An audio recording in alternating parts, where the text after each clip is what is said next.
Olá, você que me assiste, eu sou o pastor Renato Góes e quero hoje compartilhar uma reflexão sobre esse tempo que nós temos vivido, um tempo de novidades, de mudanças, um tempo de tantas inovações, quando praticamente tudo à nossa volta está em constante mudança e até mesmo aquilo que não passa por mudança acaba passando por uma espécie de atualização ou até uma repaginada, como muitos dizem. E o exemplo muito claro desse fato é a expressão relativamente nova, mas que tem se tornado mais comum a cada dia. É a expressão fake news, do inglês notícia falsa. Se refere à publicação ou divulgação de algo que não corresponde à realidade, ou seja, algo que não é verdade. E até pouco tempo atrás, tudo aquilo que não é verdade sempre foi chamado de mentira. E a mentira continua sendo mentira, mas ela tem passado por uma espécie de atualização. Tem recebido uma repaginada, como falei, agora com esse nome em inglês, mas com a mesmíssima essência e com o mesmo significado de sempre. Atenção, apesar dessa repaginada, dessa modernização, até poderíamos dizer dessa gourmetização, a mentira continua sendo o que sempre foi, com a mesma origem e com os mesmos efeitos. Infelizmente, a mentira se infiltrou na criação perfeita de Deus, é o que nós vemos no relato bíblico. Deus criou todas as coisas e tudo que Deus criou era perfeito. Tudo aquilo que Deus trouxe à existência, o próprio Deus atestou a perfeição, dizendo que aquilo era bom. O próprio ser humano, quando Deus forma homem e mulher, completando assim a criação chamada ser humano, Deus disse que era muito bom. Então a criação de Deus foi sim perfeita. Tudo que Deus trouxe à existência foi então criado e formado de maneira perfeita. Mas infelizmente a mentira se infiltrou nessa criação perfeita de Deus desde muito cedo, ainda no Jardim do Éden. E eu peço que você me acompanhe na leitura da Bíblia, no livro que relata a criação de todas as coisas. O primeiro livro da Bíblia, o livro de Gênesis. E nós temos então nos capítulos, na verdade no capítulo 3. Capítulo 3, nos versos 1 a 5, nós vamos ver então a mentira se infiltrando na criação perfeita de Deus. Gênesis, capítulo 3, versos 1 a 5, o texto diz assim: a serpente, mais sagaz que todos os animais selváticos que o Senhor Deus tinha feito, disse à mulher: é assim que Deus disse, não comereis de toda árvore do jardim? Respondeu-lhe a mulher: do fruto das árvores do jardim podemos comer, mas do fruto da árvore que está no meio do jardim, disse Deus: dele não comereis, nem tocareis nele, para que não morrais. Então a serpente disse à mulher: é certo que não morrereis, porque Deus sabe que no dia em que dele comerdes, se vos abrirão os olhos e, como Deus, sereis conhecedores do bem e do mal. Nós vemos então aqui a antiga serpente com a sua proposta indecente para atualizar, para modernizar, para repaginar, para reinterpretar a palavra de Deus. A antiga serpente, que é o diabo, que é Satanás, conforme a própria Bíblia nos ensina no livro do Apocalipse, lá no fim da Bíblia, Apocalipse capítulo 12, versos 8 e 9. O diabo, Satanás, então, é chamado de a antiga serpente, que desde o Éden vem causando esse estrago. A antiga serpente, então, nesse texto que lemos, propôs uma reinterpretação, uma atualização, uma relativização sobre a palavra que Deus já tinha revelado, orientado e decretado. Lembrando que Deus é soberano absoluto, Deus é criador de tudo que existe. Portanto, Deus não sugere, Deus decreta. A palavra dele tem poder, tem força. Deus não estava ali dando uma sugestão a Adão e Eva. Vejam, vocês têm aí todos os frutos disponíveis aqui nesse jardim perfeito chamado Éden. Então vocês podem comer de tudo, desfrutar de tudo. Mas eu sugiro a vocês que é melhor não mexer com o fruto de uma determinada árvore. Isso seria uma sugestão e Deus não fez isso. Deus ordenou. A palavra de Deus foi muito direta e muito clara. Daquele fruto eles não deveriam comer. Mas veio então a antiga serpente trazendo essa proposta de reinterpretação, atualização, relativização daquilo que Deus já tinha dito, já tinha revelado, orientado e decretado. E infelizmente, nós vemos no relato bíblico que Eva se deixou enganar por essa proposta e foi seguida por Adão, nessa mesma péssima escolha. Mas preste atenção, porque a antiga serpente, que é o diabo, Satanás, continua até hoje fazendo a mesma proposta indecente. Muitos pensam que aquilo ocorreu ali no Jardim do Éden e que depois não se repetiu. É apenas o relato de algo que aconteceu muito no início ali, próximo ainda à criação.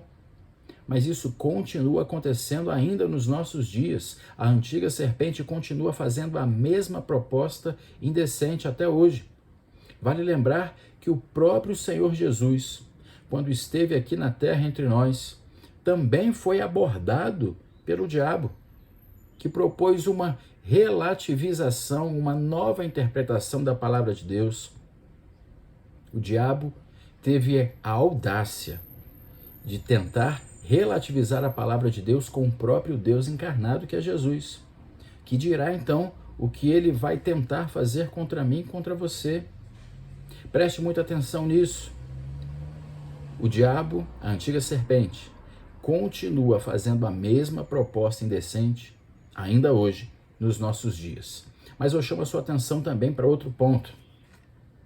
A derrota do diabo, ela foi decretada ainda no Jardim do Éden. No mesmo capítulo 3 de Gênesis que nós lemos, mais à frente, no verso 15, nós vemos o Senhor Deus decretando o castigo ao homem, à mulher e também à serpente por aquele pecado cometido. E falando diretamente à serpente, Deus disse, Gênesis capítulo 3, verso 15, porém inimizade entre ti, a serpente, e a mulher, entre a tua descendência e o seu descendente. Este, o descendente da mulher, te ferirá a cabeça, e tu, a serpente, lhe ferirás o calcanhar.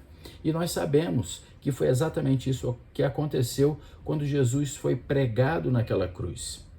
Perceba que há aqui dois ferimentos distintos. A serpente traria ao descendente da mulher, ou seja, Jesus, Deus que se fez homem e veio ao mundo. A serpente, então, o diabo, traria esse ferimento, mas que seria um ferimento no calcanhar, ou seja, Jesus foi sim morto naquela cruz, mas ao terceiro dia ele ressuscitou. Portanto, não foi um ferimento definitivo, foi um ferimento menor. Já o ferimento que o próprio Senhor Jesus, descendente de mulher, ou seja, Deus encarnado, porque ele nasceu de um ventre materno, ele foi sobrenaturalmente concebido no ventre de Maria por meio do Espírito Santo. E Jesus, então, consegue fazer esse ferimento que é fatal. Ele foi ferido no calcanhar, um ferimento menor. É aqui uma figura de linguagem, mas o ferimento que Jesus impõe sobre a serpente ou sobre o diabo é um ferimento fatal. Ele feriu a cabeça, um ferimento fatal para uma cobra. Nós temos então em Gênesis 3,15 já decretada a derrota do diabo.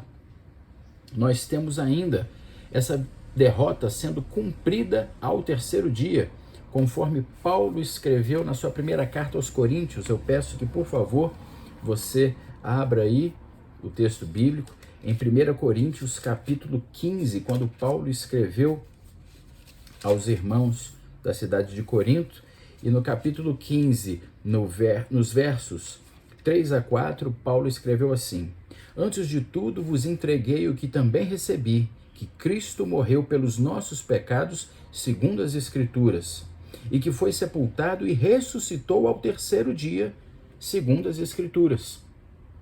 Portanto, a derrota decretada em Gênesis 3,15 se confirma no terceiro dia, quando Jesus ressuscita, conforme Paulo atesta aqui em 1 Coríntios capítulo 15, versos 3 e 4, que lemos agora. Derrota decretada ainda no Éden. Derrota cumprida ao terceiro dia com a ressurreição de Jesus. Mas essa derrota do diabo vai ser consumada no fim dos tempos. E eu peço que você abra agora a sua Bíblia, por favor, comigo, no livro do Apocalipse. Apocalipse, capítulo 19. Nós temos dos versos 11 a 16 o seguinte: na visão que João recebeu, a revelação que João recebeu quando estava ali na ilha de Patmos. Diz o texto: vi o céu aberto, João relatando, e eis um cavalo branco, seu cavaleiro se chama Fiel e Verdadeiro, e julga e peleja com justiça. Seus olhos são chama de fogo, na sua cabeça há muitos diademas, tem um nome escrito que ninguém conhece senão ele mesmo. Está vestido com um manto tinto de sangue, e o seu nome se chama o Verbo de Deus. E eu quero lembrar você sobre o relato também de João no seu evangelho, quando ele inicia dizendo: no princípio Jesus, falando sobre Jesus, ele diz: no princípio era o Verbo, a palavra de Deus, e o Verbo era Deus, o Verbo estava com Deus, ele estava no princípio com Deus. Portanto, Jesus está sendo aqui retratado nessa visão que João registra no livro do Apocalipse. O seu nome se chama o Verbo de Deus. Verso 14. E seguiam-no os exércitos que há no céu, montando cavalos brancos com vestiduras de linho finíssimo, branco e puro. Sai da sua boca uma espada afiada para com ela ferir as nações, e ele mesmo as regerá com cetro de ferro, e pessoalmente pisa o lagar do vinho do furor da ira do Deus Todo-Poderoso. Tem no seu manto e na sua coxa um nome inscrito: Rei dos Reis e Senhor dos Senhores. Então nós temos aqui o relato da vinda gloriosa de Jesus. Se na sua primeira vinda ele veio como um menino humilde, que foi ali colocado numa manjedoura, na sua volta não será mais com humildade, mas será com toda a sua majestade, com força, poder e autoridade, para reger as nações, para julgar as nações, conforme nós vimos aqui. E na sequência dessa volta gloriosa de Jesus para julgar e reinar todas as nações, nós temos ainda em Apocalipse, um pouco mais à frente, no capítulo 20, vemos aqui no capítulo 20, no verso 10, na sequência: o diabo, o sedutor deles, foi lançado para dentro do lago de fogo e enxofre, onde já se encontram não só a besta, como também o falso profeta, e serão atormentados de dia e de noite pelos séculos dos séculos, ou seja, para todo sempre. Jesus vai voltar com poder e glória, cheio de majestade, para julgar e reinar sobre todas as nações. E na sequência, o diabo terá então a sua derrota consumada. A vitória de Jesus sobre o diabo será então consumada ali, naquele momento, quando o diabo vai ser lançado no lago de fogo e enxofre e será atormentado dia e noite para sempre, para todo sempre. Então, eu quero deixar isso muito claro, conforme a Bíblia nos mostra. A derrota do diabo foi decretada em Gênesis 3,15, ainda no Éden. A derrota do diabo acontece, foi cumprida ao terceiro dia, quando Jesus então ressuscita, conforme Paulo escreveu aos Coríntios. E essa derrota do diabo vai ser consumada no fim dos tempos, conforme vimos aqui em Apocalipse 19 e 20. Mas até lá, preste atenção, até lá, aquela mesma proposta indecente que foi feita lá no Éden, tão antiga, ela continua vigente, infelizmente. Essa proposta indecente está vigente até hoje e ela se apoia num tripé maligno. Há 3 sustentáculos, há 3 bases para essa proposta indecente da antiga serpente, e eu quero chamar sua atenção para isso. A primeira base dessa proposta do diabo é a desconfiança, ou seja, é a falta de certeza, é a falta de fé sobre aquilo que o Senhor já disse, já ensinou, já ordenou e já prometeu. Foi exatamente o que nós vimos lá em Gênesis capítulo 3. Peço que você, por favor, volte comigo a esse texto. Gênesis capítulo 3, nós já vimos e agora eu chamo a sua atenção mais uma vez para o que o texto bíblico nos diz. Nós vimos ali o relato então do que acontece ainda no Éden e nos versos 3 e 4. Do fruto da árvore que está no meio do jardim, disse Deus, dele não comereis nem tocareis nele para que não morrais. No verso 4, a serpente disse à mulher, é certo que não morrereis. O que temos aqui então? Deus disse, ou seja, Deus fez uma afirmação. Por outro lado, o diabo disse, o diabo traz uma negação. Ele traz então desconfiança sobre aquilo que o Senhor já tinha dito. Deus faz uma afirmação e o diabo vem então propor a negação do que Deus já tinha dito. Quero lembrar você do texto que se encontra no Salmo 145, no verso 13. Se você puder aí conferir na sua Bíblia, o Salmo 145, verso 13, o meu texto, está na versão Almeida Revista e Atualizada, e o verso 13 do Salmo 145 diz: Teu reino é o de todos os séculos, teu domínio subsiste por todas as gerações, o Senhor é fiel em todas as suas palavras e santo em todas as suas obras. Eu destaco essa frase, o Senhor é fiel em todas as suas palavras. Fiel, mesmo termo que nós vamos encontrar lá no Salmo 19. No Salmo 19, especificamente, no verso 7, o texto diz assim: A lei do Senhor é perfeita e restaura a alma, o testemunho do Senhor é fiel e dá sabedoria aos simples. Essa palavra fiel, atribuída ao Senhor e ao testemunho dele. Essa palavra, no idioma original em que esse texto foi escrito, no hebraico, fiel aqui significa aquilo que se confirma, que se mantém, que serve de apoio, que é estável, é duradouro, é seguro, como pilares que sustentam um portão. Portanto, a palavra de Deus é fiel, o testemunho do Senhor é fiel, ele próprio é fiel em todas as suas palavras. São palavras confiáveis, duradouras, eternas, estáveis, que se mantêm, que servem de apoio para a nossa vida. Não cabe, então, desconfiança, não cabe falta de confiança, falta de certeza e falta de fé acerca daquilo que o Senhor já disse. E lá no Éden o Senhor já tinha dito, não comam desse fruto, porque senão vocês vão morrer. Então perceba, a primeira base para essa proposta indecente da antiga serpente é justamente a desconfiança sobre aquilo que o Senhor já disse, já revelou, já ordenou, já prometeu. Além dessa desconfiança, o diabo também vai propor, nessa proposta totalmente indecente, o diabo vai propor uma reinterpretação, ou seja, uma outra interpretação. Ele vai propor uma ressignificação, ou seja, um outro significado sobre aquilo que o Senhor já disse, já ensinou, já ordenou e já prometeu. Veja mais uma vez, voltemos a Gênesis capítulo 3, no relato ali sobre a mentira se infiltrando na criação perfeita de Deus. Gênesis capítulo 3, verso 5, o diabo diz: Deus sabe que no dia em que dele comerdes, se vos abrirão os olhos e como Deus sereis conhecedores do bem e do mal. O que ele estava propondo ali era uma outra interpretação, um outro significado para aquelas palavras de Deus, uma nova interpretação que pareceu razoável e interessante a Eva e depois também a Adão. Perceba que o diabo lançou uma dúvida acerca do que Deus já tinha dito. Depois ele propõe uma reinterpretação acerca daquilo que Deus já tinha dito. E muitas vezes nós temos sido reféns dessa proposta.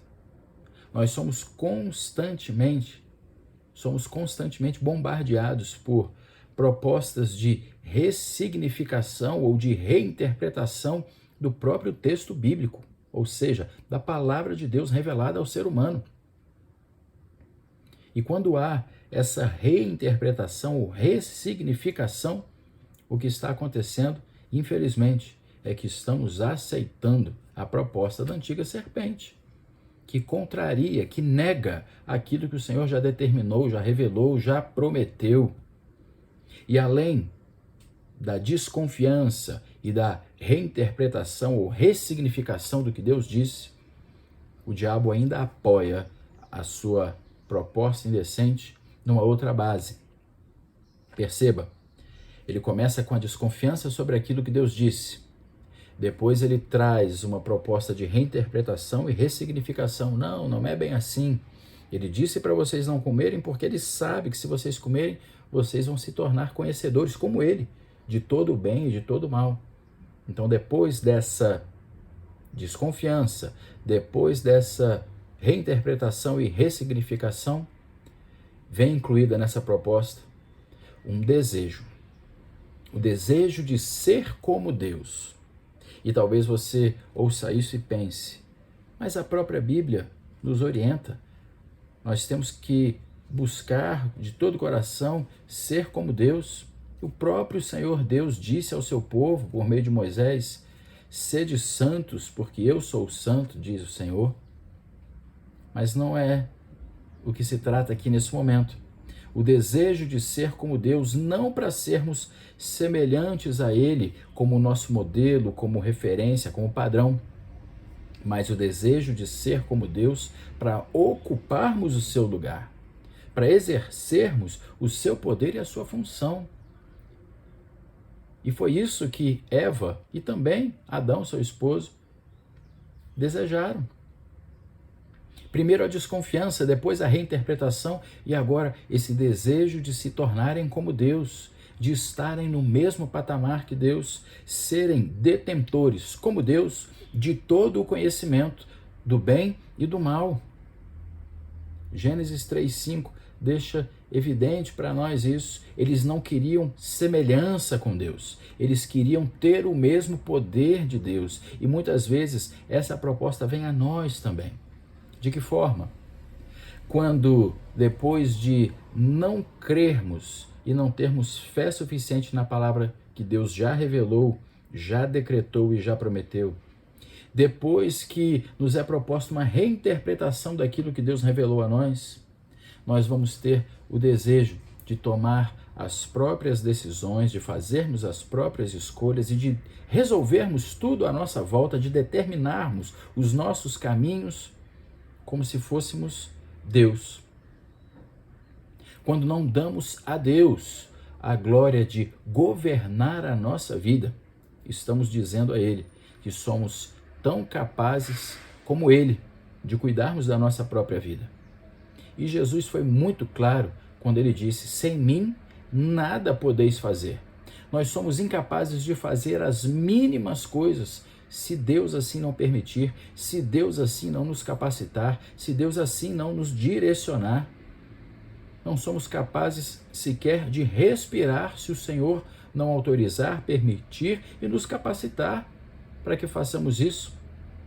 Mas todas as vezes que mudamos o significado das verdades bíblicas, que não cremos naquilo que Deus já prometeu e resolvemos dar o nosso próprio jeito, o nosso próprio encaminhamento e direção às nossas vidas, seja nas menores, seja nas maiores coisas, estamos tentando tomar o lugar de Deus. E aí então caímos, aí então cedemos a essa proposta indecente que a antiga serpente continua fazendo, continua propondo também para mim e para você nos nossos dias.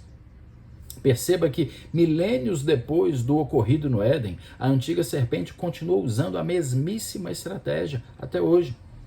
Mesmo repaginada, atualizada, modernizada, a mentira continua sendo ferozmente usada por aquele que a Bíblia chama de pai da mentira desde o princípio. Jesus disse isso no Evangelho de João, se você puder abrir comigo, no Evangelho de João, no capítulo 8, nós temos Jesus falando àqueles que estavam então questionando a sua autoridade, o seu poder, a sua divindade. Em João capítulo 8, verso 44, Jesus responde a estes dessa forma: vós sois do diabo, que é vosso pai, e quereis satisfazer-lhes os desejos. Ele foi homicida desde o princípio, jamais se firmou na verdade, porque nele não há verdade. Quando ele profere mentira, fala do que lhe é próprio, porque é mentiroso e pai da mentira. E aqui o texto bíblico relata claramente, mostra claramente que o diabo, ele é a origem, ele é o gerador da mentira. Dele vem a mentira. As pessoas que vivem na mentira, que praticam a mentira sem a menor culpa, infelizmente estão servindo ao diabo, ele, o pai da mentira. É por isso que a Bíblia diz, o próprio Senhor Jesus falou que nós precisamos vigiar e orar. Vigiar é ter atenção, estarmos atentos, e por isso orar, vigiar e orar para não cairmos nas tentações, ou seja, para não aceitarmos a proposta indecente da antiga serpente, que ainda hoje também mente. Ele continua mentindo, continua fazendo proliferar a mentira, que agora é chamada de fake news. Nós não podemos ser enganados. Mais do que isso, nós não podemos participar disso. Não podemos participar dessa proliferação da mentira, ou fake news, como tem sido chamada hoje. Paulo foi muito direto quando escreveu também aos Coríntios, agora na sua segunda carta a eles, segunda de Paulo aos Coríntios, se você puder abrir, nós temos no capítulo 13, segundo aos Coríntios capítulo 13, no verso 8, Paulo escreveu assim: nada podemos contra a verdade, senão em favor da própria verdade.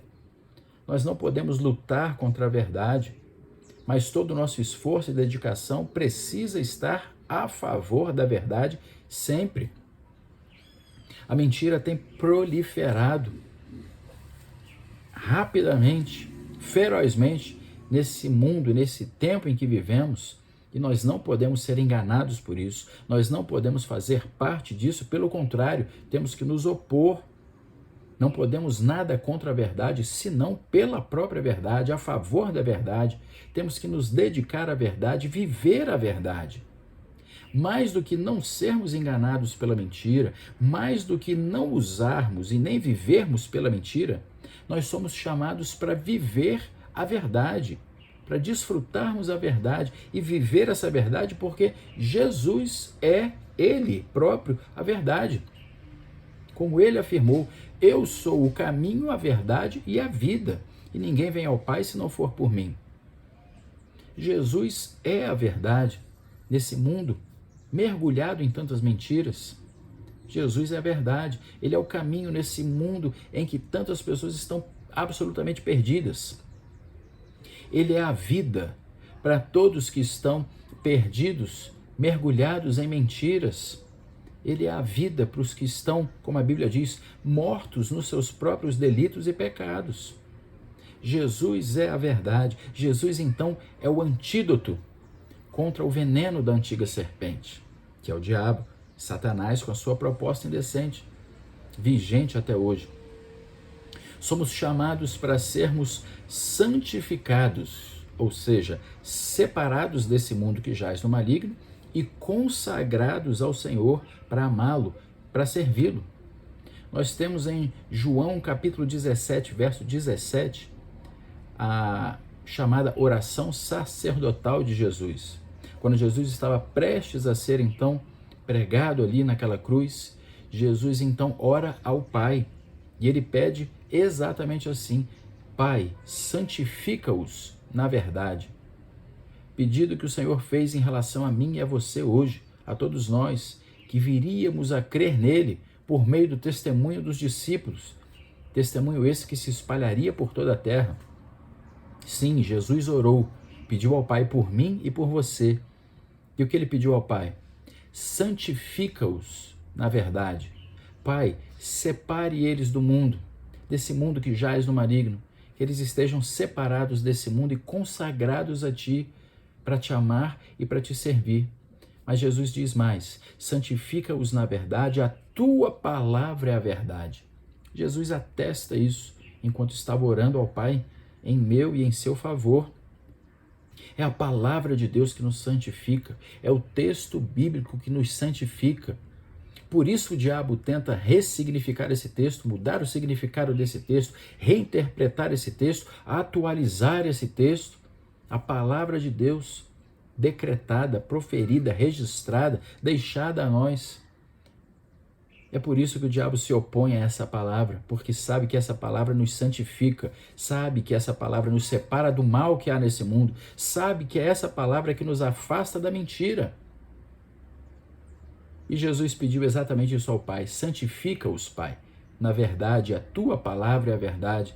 A palavra de Deus nos santifica, porque a palavra de Deus é a verdade. E você sabe muito bem que as verdades humanas vêm e vão. Aquilo que hoje é verdade, humanamente falando, amanhã já não é mais. Eu me lembro de ter sido criado ouvindo em todos os lugares se dizendo que comer ovo com frequência, o ovo, faz mal para o coração. E agora nós já vemos pessoas defendendo que se coma ovo todos os dias. Ou seja, verdades humanas, do jeito que elas surgem, elas também somem. Mas a verdade de Deus permanece para sempre. Aquilo que Deus orientou, ensinou, decretou, revelou, prometeu, permanece para sempre. A palavra de Deus é a verdade. Porque Jesus, o próprio Jesus, é a palavra de Deus. Jesus é o ápice, o auge, a plenitude da revelação de Deus para nós. Todo esse livro que nós amamos e chamamos de Bíblia Sagrada aponta para Jesus, desde a primeira página do livro de Gênesis até a última página do livro do Apocalipse. Jesus é a palavra de Deus, ele é o verbo, é a palavra de Deus determinada desde a eternidade para nós. E como podemos conhecer essa palavra? Mergulhando nesse texto, clamando pela direção do Espírito Santo, para que o próprio autor desse texto nos revele, nos ensine. Embora tenha sido escrito por vários e vários autores humanos, o verdadeiro autor é o Espírito Santo de Deus, que inspirou cada uma das mãos que escreveram esse livro, que na verdade é uma obra composta por 66 livros, escritos por pessoas diferentes, em épocas diferentes e contextos diferentes. O autor é um só, o Espírito Santo de Deus, é a palavra de Deus que nós temos registrada. A palavra de Deus é a verdade. Jesus é a palavra de Deus e esse livro todo aponta para Jesus. Jesus é a verdade, Jesus é o nosso caminho, Jesus é a vida. E nós estamos vivendo num mundo mergulhado na mentira. Um mundo que faz amplo uso, cada vez mais normal e natural, das chamadas fake news. Não fomos chamados para viver assim. Fomos chamados para viver conforme as palavras, o ensino e os atos, as ações de Jesus por nós e em nosso favor. Jesus veio ao mundo, encarnou, o Criador se tornou criatura, o Senhor se tornou servo. Ele veio aqui para morrer em nosso lugar, para nos dar vida e vida em abundância, para nos dar vida eterna ao lado do Pai, e não no lago de fogo e enxofre, sendo atormentados dia e noite para todo sempre, como o diabo será. Portanto, fica esse alerta, baseado na palavra de Deus. Eu e você precisamos estar atentos, buscar a Deus cada vez mais, porque a antiga serpente ainda mente. A sua proposta indecente continua vigente. Proposta essa que se apoia na desconfiança daquilo que Deus já disse. Proposta essa que se baseia na reinterpretação e ressignificação daquilo que Deus já nos entregou. Proposta essa que se baseia num desejo humano de sermos como o próprio Deus. Não para imitá-lo, não para sermos semelhantes a Ele, mas para sermos Ele próprio, para estarmos no lugar dele.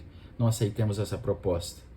Que o Senhor Jesus, Ele próprio, possa nos ajudar, possa nos orientar e nos afastar da mentira que se dissemina nesse mundo em que vivemos cada vez mais. Eu quero deixar essa reflexão com você, mas também quero orar nesse momento com você e por você. Vamos orar? Senhor Deus, nós te agradecemos pela Tua palavra que é viva, que é eficaz, que é a verdade. Tua palavra decretada desde a eternidade, que nos traz vida, que nos revela Jesus, que nos revela Teu amor, que nos revela mais do que o Teu sentimento, mas a Tua ação em nosso favor. Ajuda-nos, ó Deus, a vivermos a Tua verdade. Coloca no nosso coração, coloca dentro de nós um sentimento, uma necessidade cada vez maior de conhecer a Ti por meio da Tua palavra revelada, a Bíblia. Afasta-nos das mentiras. Perdoa-nos, ó Deus, pelas fake news que nós praticamos, as mentiras que nós aceitamos. Não queremos essa proposta indecente. Não queremos, ó Deus, dar ouvidos a esse discurso infame e maligno da antiga serpente, porque o diabo já tem a sua derrota decretada desde o Éden e que nós sabemos que vai se consumar quando as coisas relatadas no Apocalipse acontecerem. Ajuda-nos, ó Deus. Queremos viver a verdade, a Tua verdade. Queremos viver conforme as palavras, o ensino e o exemplo do nosso Senhor e Salvador, que é Jesus. Em nome de quem oramos, amém. Eu espero que essa reflexão possa abençoar sua vida e te aproximar mais daquilo que Deus tem para você. Me despeço então desejando que o Senhor te abençoe e te guarde, hoje e sempre, juntamente com a sua família. Fique com Deus.